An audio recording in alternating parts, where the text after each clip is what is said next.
Welcome back to the Hot 7 TV Nightly News. Thank you for staying with us. A sting operation by the Special Operations Response Team of the Trinidad Police Service has uncovered what can only be described as modern-day slavery. Officers on Wednesday rescued 69 people, 4 of them women who were being held captive in cages at a church along the Eastern Main Road in Arouca in Trinidad. They have so far arrested 6 people in connection with the disturbing find. The church they were imprisoned at is a rehabilitation center. The men and women, all Trinidad and Tobago nationals, range in ages from 20 to 60. Some were kept in handcuffs. Police say the operation began around 12:15 a.m. on Wednesday. Search warrants were issued for human trafficking after a period of monitoring and investigations. Police Commissioner Gary Griffith and Deputy Commissioner of Police Operations Jason Ford and officers of the Northern Division CID were on the scene from 5:30 a.m. A medical unit comprising of doctors, nurses, and ambulance attendants from the North Central Regional Health Authority conducted initial on-scene examinations of the rescued nationals.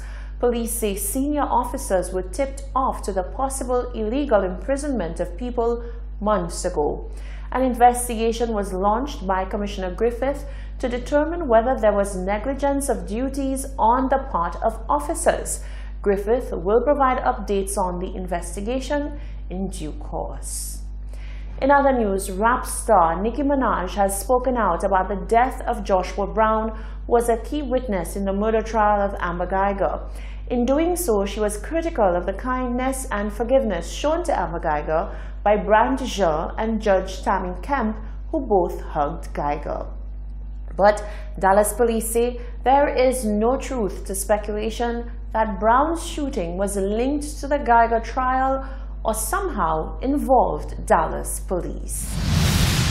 Joshua Brown, 28, was fatally shot Friday at his home about 5 miles from the former complex where he, former officer Amber Geiger, and their neighbor Botham Jean lived. Brown, in his testimony as a witness for the prosecution in the Amber Geiger murder trial, had gotten very emotional after describing how he would often hear Botham Jean singing gospel in his apartment. In the days following Brown's shooting death, there was much speculation that his death was somehow linked to his involvement in the former Dallas cop's murder trial. Assistant Chief Avery Moore has denounced such claims, indicating that Brown was shot and killed during a drug deal gone wrong. Moore had this to say.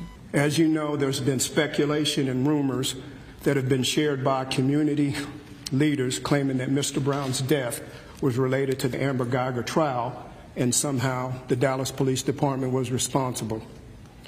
I assure you that is simply not true. And I encourage those leaders to be mindful of their actions moving forward, because their words have jeopardized the integrity of the city of Dallas as well as the Dallas Police Department. We have identified 3 suspects in the Joshua Brown murder. Jacarius Mitchell, black male, 20 years of age. Michael Mitchell, black male, 32 years of age.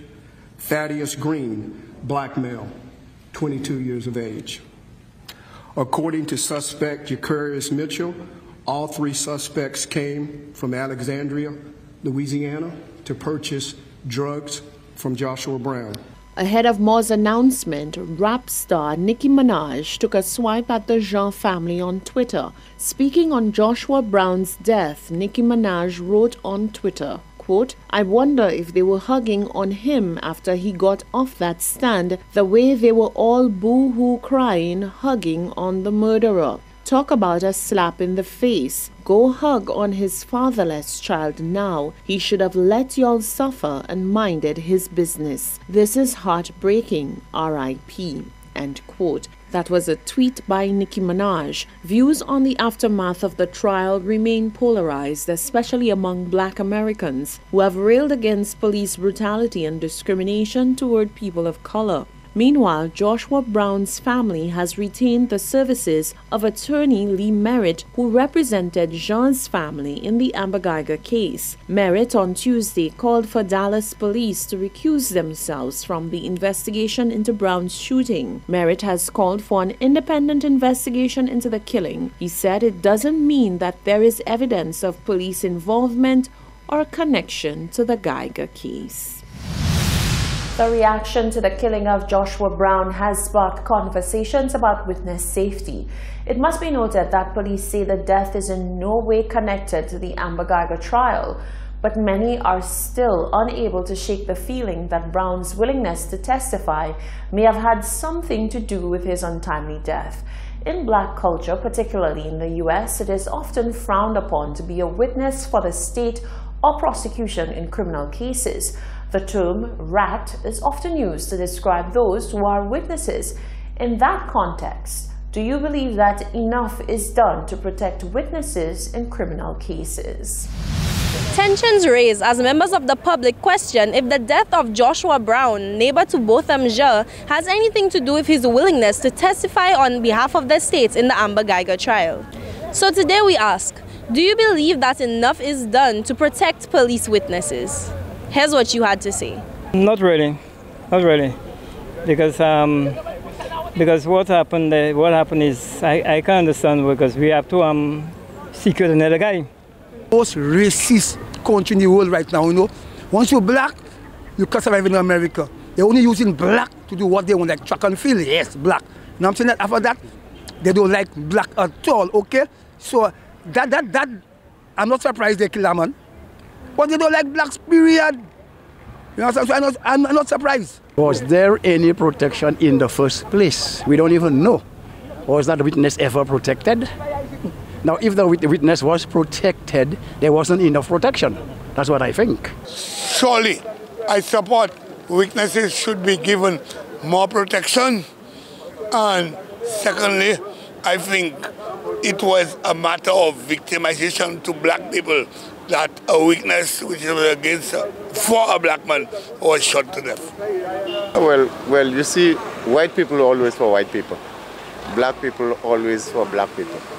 So, to me, what the woman do there, I find that, well, as if like it's not necessary. Not necessary at all. So whatever they do there, so I feel like, well, they should have do more than that. And that's what you had to say. We will continue to follow developments in this case and hopefully find justice for Joshua Brown. For Hot 7 News, I am Jacka Wooding. The Ministry of Tourism signaled the commencement of the 2019 cruise season by hosting a high-level meeting with key stakeholders within the cruise sector, including private and public sector agencies. The primary focus of the meeting was to share the concerns of stakeholders on issues relating to the sector, as well as to generate recommendations to address these issues that hamper the growth of the cruise sector. The cruise sector is a major component of the tourism industry and relies heavily on key products and services to ensure that cruise passengers have a memorable, quality experience during their stay. Some of these services include hiking, water-based tours and adventure, shopping, and the heritage experiences. In this vein, the Ministry of Tourism is constantly seeking to ensure that the necessary product upgrades are implemented to guarantee continued diversity in the services provided. Director of Product Development in the Ministry of Tourism, Anne Margaret Adams, says stakeholder agencies and other representatives came together for a high-level meeting to discuss the further development of the cruise sector. So the Ministry of Tourism is discussing with its partners the issues that affect the cruise sector. As we are well aware, the cruise sector is an important component of the tourism industry, and there are a number of issues that affect the quality of the visitor experience and by extension our cruise ship passengers. So we are here to explore a number of issues which range from traffic issues, issues relating to the customer service delivery, infrastructural issues that impact on the quality of the visitor experience. We are also looking at issues that affect the maritime sector. So we're looking at not just the cruise ship industry, but also issues that affect the yachting sector as well as the cruise ship, the overall cruise ship experience. The Ministry of Tourism is optimistic that following this discussion, agencies will agree on key actions that will chart the course for the sector and encourage inclusivity and growth. So we're hoping to make progress on a number of those issues that have been outstanding. This is not the first meeting with our partners. We've had a number of meetings stemming back from 2017. So we're hoping to make progress on a number of those issues that have affected the issue of the experience of the visitors. So we hope by dialoguing and coming up with mechanisms on how to address those issues that we'll be able to really move forward on some of those issues that are affecting the sector. Stakeholder agencies that participated in the meeting included the Ministry of Tourism, the Soufrière Marine Management Association, the St. Lucia Air and Seaports Authority, SLASPA, the Marine Police Unit, Cox & Company, St. Lucia Cruise Services Limited, the Craft and Dry Goods Vendors Association, the CCC, the St. Lucia Tourism Authority, and Invest St. Lucia. The cruise season officially opens in November 2019. This is the Hot 7 TV Nightly News. Stay with us. There's more news coming up after the break.